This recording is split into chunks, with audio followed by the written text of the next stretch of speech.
লক্ষ্মীপুরের রায়পুরে বৃহস্পতিবার 11 জুলাই দুপুরের উপজেলা পরিষদের মিলনায়তনে প্রধানমন্ত্রীর উপহার শুকনো খাবার বিতরণ করা হয়। ইউনিয়ন এক্সপ্রেসের স্মার্ট শপিং এ বিক্রি বাড়ে রাইতে দিনে।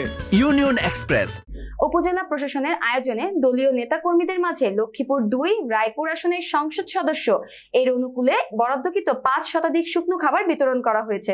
বিতরণ অনুষ্ঠানের প্রধান অতিথি হিসেবে উপস্থিত ছিলেন জেলা আওয়ামী লীগের সাধারণ সম্পাদক ও লক্ষ্মীপুর 2 রায়পুর আসনের সংসদ সদস্য অ্যাডভোকেট নুর উদ্দিন চৌধুরী নয়ন এমপি। বিশেষ অতিথি হিসেবে উপস্থিত ছিলেন রায়পুর উপজেলার আওয়ামী লীগের সভাপতি ও উপজেলা পরিষদের চেয়ারম্যান আলহাজ অধ্যক্ষ মামুনুর রশিদ, রায়পুর থানা অফিসার ইনচার্জ মোহাম্মদ ইয়াসিন ফারুক মজুমদার, উপজেলা নির্বাহী অফিসার মোহাম্মদ ইমরান খানের সভাপতিত্বে আরো উপস্থিত ছিলেন পৌর আওয়ামী লীগের সভাপতি আলহাজ কাজী জামশেদ কবির বাক্কি বিল্লাহ, রায়পুর প্রেস ক্লাবের